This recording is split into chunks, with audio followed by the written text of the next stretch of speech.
Young man, I say unto thee, arise.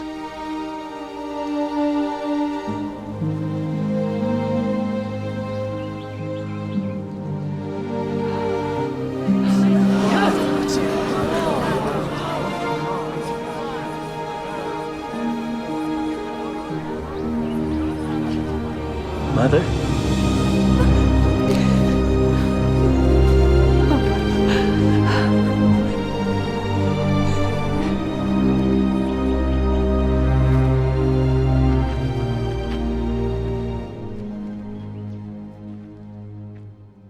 When it comes to miracle healings of oxygen deprivation and cardiac failure, they are particularly difficult to explain.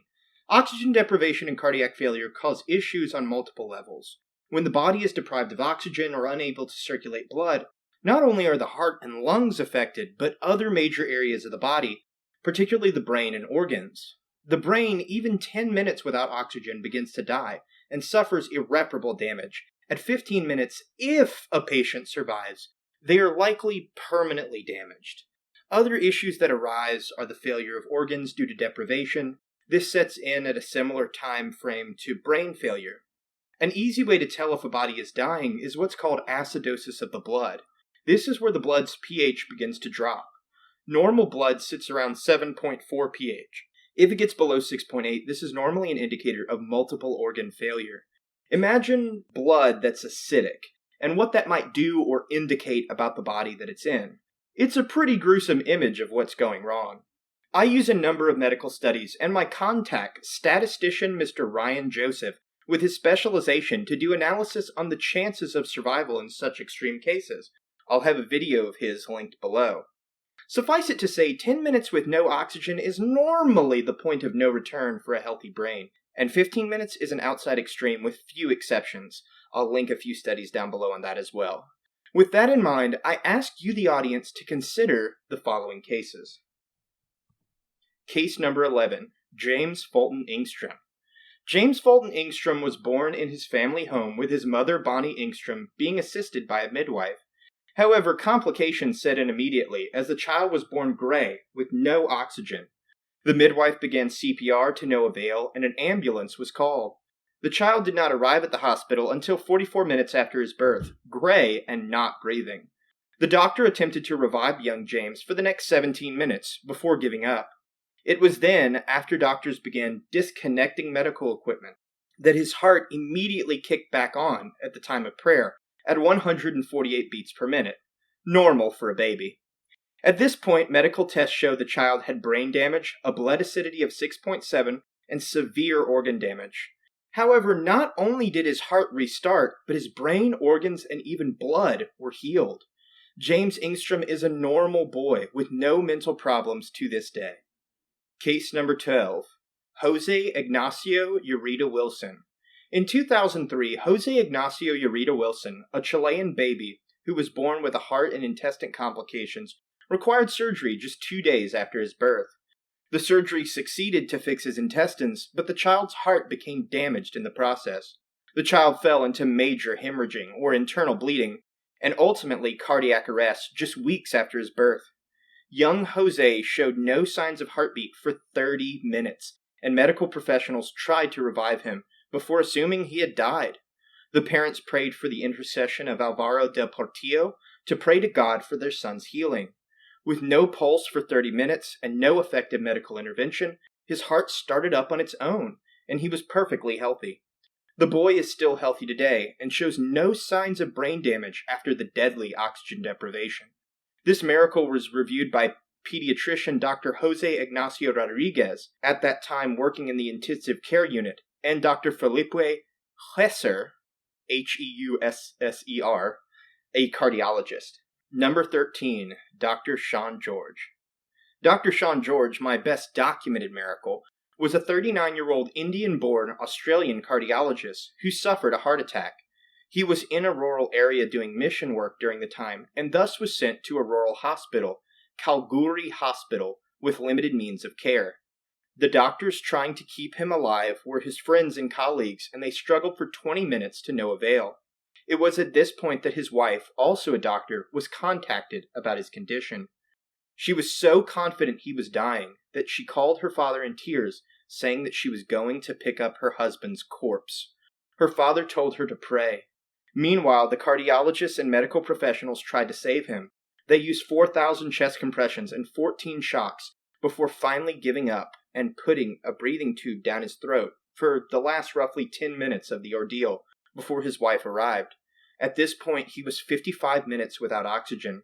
Doctors said he was gone when she knelt beside him and prayed. Instantly, his heart began again on its own, and this is considered to have no medical explanation. However, some doctors thought it might be worse. His brain and organs were without oxygen for nearly an hour. In fact, his heartbeat, brain activity, liver and kidney activities, and blood acidity are all monitored during the entirety of the episode, and we have the documents. He made them public. He had a blood acidity of 6.7, was in kidney and liver failure, and lay in a coma. Doctors did not expect him to awaken, and rather to slowly die of either jaundice, blood acidosis, brain failure, or liver failure. However, his wife, who believed his resurrection was a miracle, kept praying with a missionary. This missionary said that on the third day, Dr. Sean George would awaken from his coma perfectly fine. A prediction, a 3-day resurrection from what was essentially death. Dr. Sean George, still unconscious, was transferred to a hospital in Perth. During this 3-day ordeal, dialysis was performed for his failing kidneys. His body was placed in a hypothermic state, and he had to be shocked twice with pads for resuscitation. Then, on the third day, he awoke and was reading his own charts in amazement. He had no brain damage, his organs were back to normal, and his blood was just fine. His case is considered singular in its field, with no cure of its kind ever being documented in cardiology. He is said to have the observation of 8 doctors, including himself, his wife, Dr. Rao, and Dr. Conwall, as well as 4 others. His case has been subsequently reviewed by at least 2 other doctors and is considered medically inexplicable due to his instant resuscitation after prayer and his return brain, organ, and body recovery with no therapy after 3 days in a coma. Number 14, the healing of Emilie, last name not given. Emilie, born in Brazil, was playing with an electrical cord for a fan at just 9 months old. She stuck her hand in the socket and received a shock that put her into cardiopulmonary arrest. Dr. Jairo de Lima Ferreira took an hour to resuscitate the child. She remained in Dom Milan Hospital for 10 days and then 6 in pediatrics. The doctors there said if Emilie survived, she would not be able to see, speak, or walk. On May 20th, 2008, when she was released from the hospital, her family began a 9-day novena to Blessed Émilie de Villeneuve. On the evening of May 30th, 2008, they saw a radical change. Their little girl could see again, and her health was returned to normal. A subsequent medical exam revealed that Emilie was perfectly healthy.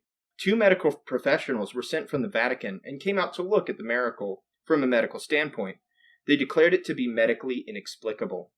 Bonus healing. October 22nd, 2015, Charbel Fadel was born in a state of hypoxia, or not breathing, for the first 9 minutes of life.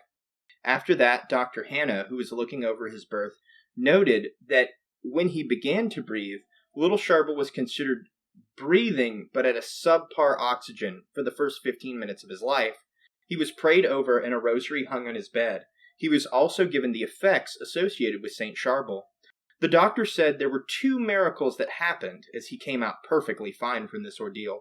One was that Charbel inexplicably began breathing on his own without help after the prayer was issued, and the second was that he suffered no brain damage and is a normal child. So, to recap, these may sound impressive to some, but for many, oxygen deprivation is not really well known. I'd like to look at these cases from another point of view to give how astounding they truly are. First, not only do the people come back from life-threatening oxygen deprivation and brain failure, but they do so nearly instantly in response to prayer. In the case of Jose Wilson, James Fulton, and Sean George, they turned around nearly instantly at the time of prayer, their heart coming back to function at the moment people called out to God for help. This coincidence should really give any skeptic pause.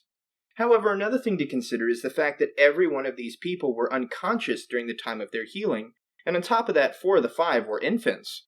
This more or less completely eliminates a psychosomatic healing, as they were not able to fool themselves into feeling better during prayer.